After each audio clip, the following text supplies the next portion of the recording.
time for The World This Week, 7 days, 4 Paris-based correspondents, 1 hour.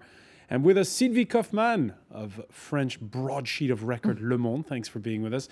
Also with us, Stéphane de Vries of Dutch radio RTL4.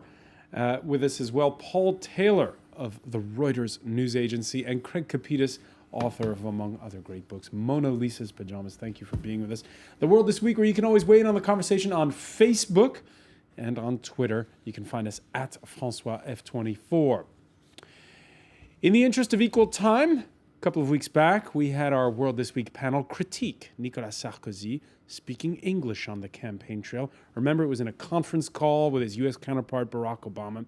Well, it's time for his socialist challenger in the May 6th presidential election runoff. Ladies and gentlemen, François Hollande. Can you tell us if it's better than Nicolas Sarkozy? Yes, my English is better. But I want to speak French. It's my purpose. He says his English is better. Paul Taylor, your thoughts? I think he won't be using it a lot in the next 5 years. If he's elected, I suspect that he will stick with the French tradition of speaking his own language in public. Speaking his own language in public, but has the taboo a little bit been lifted on that by Sylvie Kaufmann? It was a big shock to the system when Jacques Chirac recounted his days at Harvard in English just after he was elected. Can we expect French presidents to speak more English in the future? I hope so. I think the taboo has indeed been lifted. The problem is that many of them are not fluent. I mean, actually, Jacques Chirac was doing quite a good job, I think.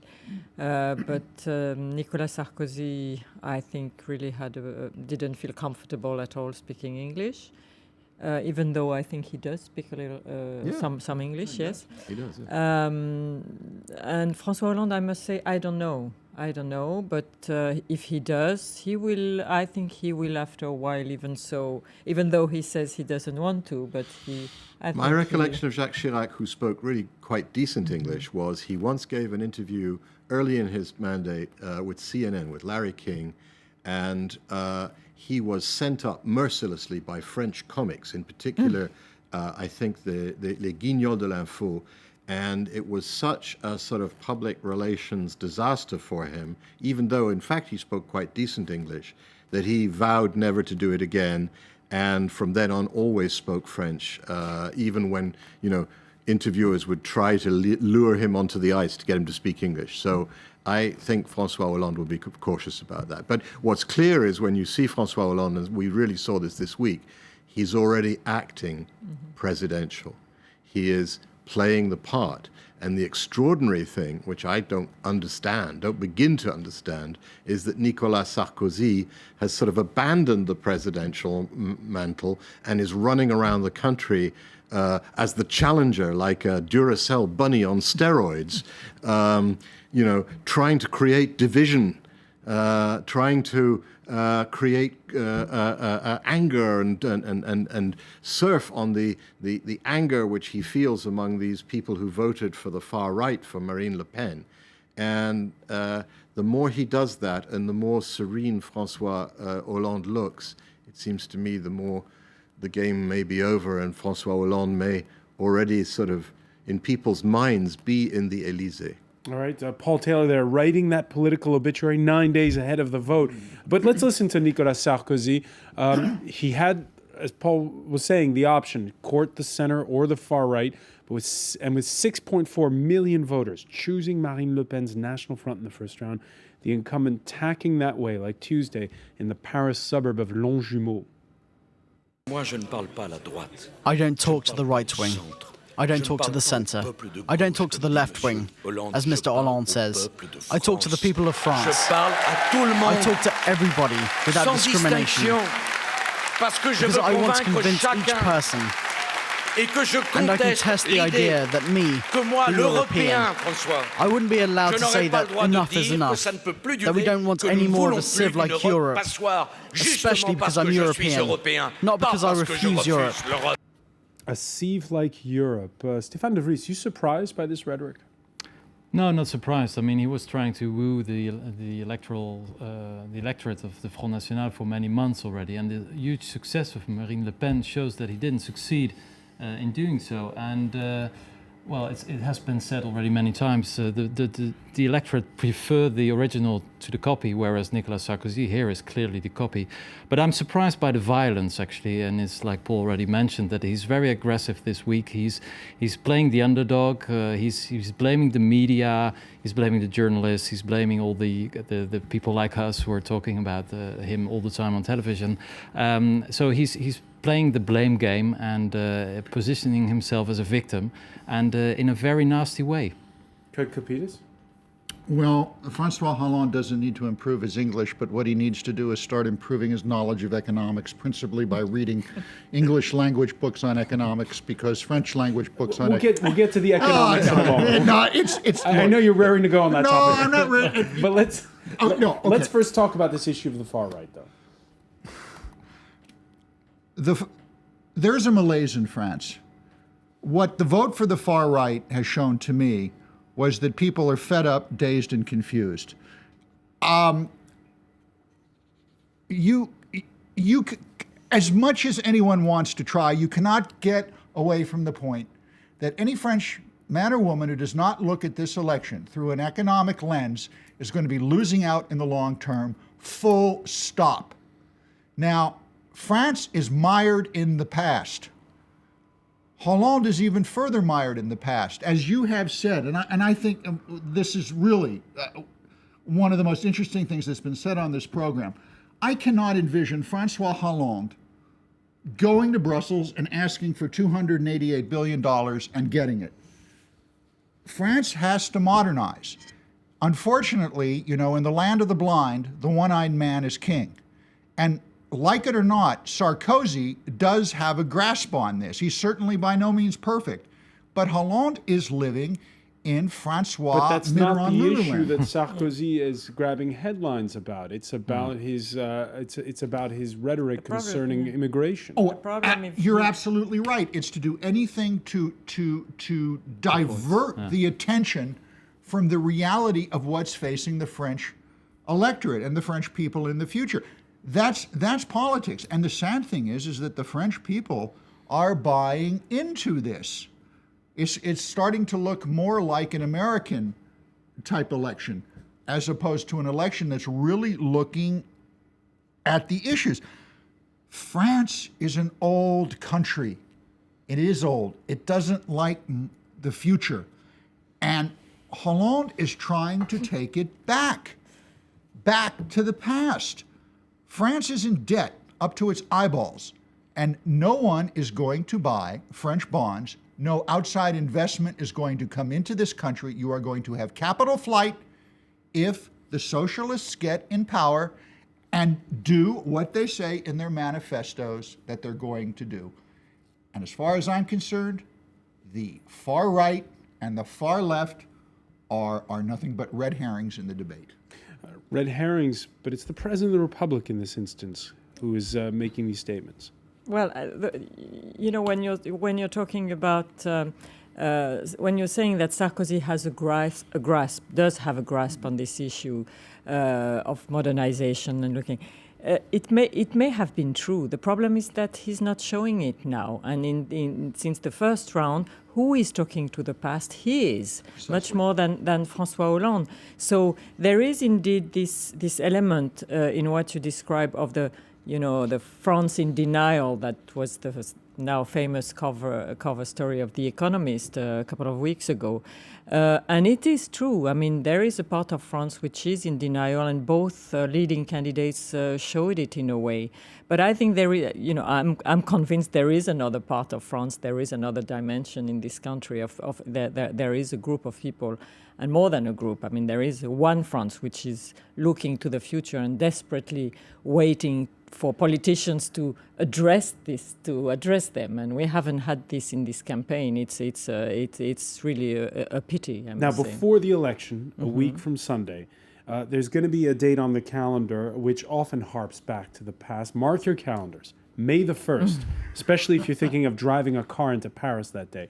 Apart from the traditional trade union demonstrations and the far right's annual counter-demonstration, Nicolas Sarkozy has called for a third march, that of, as he put it, those who really work. Well, communist daily newspaper L'Humanité claims the rhetoric is culled from the Nazi collaborator regime of Marshal Pétain during World War II. There you see the front cover. Is that going too far, Paul Taylor, that cover? Well, it's a dramatic way. It appears that there are some words that were used by President Sarkozy, such as this notion of the real work and the real workers, which were indeed used in the past by Pétain. That, of course, doesn't equate Nicolas Sarkozy with Marshal Pétain. But what is clear is that Nicolas Sarkozy seems to have made a monumental gamble from which he himself now seems to be backing away by calling this rally. He's run, again, as part of his divisiveness in this campaign, he's used every pit stop on the way to attack the trade unions. And to attack all of the sort of those intermediate bodies in society that are somewhere between the leader and the people. He's been the candidate of the people against the elites, as if he wasn't part of the elite himself. He's tried to divide France between those who do real work and those who are the assisted, who are understood to be welfare scroungers, even though under his time in office, unemployment has substantially increased, and is that 35%. because there are more scroungers, or is it because there are fewer jobs? So he's done this whole divisiveness number, and May the 1st is just another of these things, and I suspect it will be rather inconclusive. And by the way, François Hollande on Breakfast Radio this Friday ran off a list of areas where he actually agrees with Sarkozy. A ban on the burqa, tight controls on immigration, but Hollande did stop short when it came to his position on the far right. I called on voters to back Jacques Chirac as opposed to Jean-Marie Le Pen. I will do the same if it comes to it. I do not make distinctions between Republicans, but I do make distinctions between the Republicans and those who fight against the values of the Republic. Republicans, in this instance, citizens of the Republic. The left is also fishing for those far-right votes. Yeah, it's quite disgusting, actually, I think. Yeah, that's absolutely a fact. And I was quite surprised to learn that Hollande, well, surprised, maybe I was naive, but indeed, they're all fishing for this right-wing electorate. And it is very, hypocritical as well, because nobody ever talks about this electorate, only when there are elections. So suddenly they become all important, whereas they're not very important. I mean, 6.5 million people, still important electorate, but only 10% of the French population. Isn't it the same in your country? Aren't politicians fishing for the votes of Geert Wilders and his Of course. Well, my country is Europe, populists? but apart from that. Right. It's true, but no. You sound like you're saying that French politicians are morally inferior to the politicians in other countries. No, I thought that French politics was the issue tonight, but nevertheless. They take a few lumps. It's. I mean, it's. That is an interesting point, because you've had the government collapse in the Netherlands, and the far-right candidate is going to run a platform that's staunchly anti-Europe now. Absolutely, and that's what he has in common with Marine Le Pen. But there are some differences, important differences, like, for instance, Geert Wilders of the Dutch extreme right is very pro-Israel, whereas Marine Le Pen is clearly anti-Semite, even if she doesn't really say so. And he's also pro-gay rights. So it's a modern version of the extreme right. It's more populist. And of course, I think that the Front National is watching the Netherlands, especially the party of Geert Wilders, to learn how she can be more fashionable, how she can... Because that's the important point. That party has been in government. And absolutely. Well, it's been in not quite in government. But in Parliament at least, and that's the new thing. That's going to be really the new thing in France. After this presidential election, we have the Parliament election, the general election in June, and Marine Le Pen has announced that she will, the National Front will fight every possible constituency. So we are going to have the extreme right in the French Parliament, and that's maybe we should explain, because to the international viewers, it's not clear that a party which has 20% of the electorate is not really represented in the parliament. So it's probably going to change right now. which is a very strange situation, of course. But that's maybe one of the reasons why she's always so strong. Well, not always, but why she's so popular in this presidential election, because she has no other platform where she's represented on a national level. Of course, she's a member of the European Parliament, but that doesn't really exist in her world. But for people who are not French, for people who are not adopted French or naturalized French, like some of us at this table, or married to French people, I think one has to apply what I call the Johnny Hallyday test to all French politicians. Now, anyone who knows of rock and roll knows who Johnny Hallyday is. Rock and roll is an Anglo invention, essentially. And anyone who's tuned into Anglo rock and roll historically, from the Beatles or Rolling Stones, they listen to Johnny Hallyday, and it's laughable. It's rock and roll in French. It doesn't work on the surface. But if you scratch the surface of Mr. Hallyday, what you discover is a musician and a band who are never out of tune, who brings in the finest musicians and sound engineers to create his music, and who was also responsible for putting the Beatles first on stage and Jimi Hendrix. I'm sure there's a point here. There is a point here. And the point is this. You have to look at French candidates to see, once you cut through the Frenchness, who passes the Johnny Hallyday test. Who actually provides, who can go to Brussels and bring home the money? Who's a professional? Who's the professional? Who's going to make the future right for France? It's clearly, in my estimation, not anyone on the far right or anyone on the far left. And the people will debate that it's François Hollande, and I do not believe it is. You get what you pays for, and France, if it wants to go into the future, is stuck with Sarkozy because he passes the Hallyday test.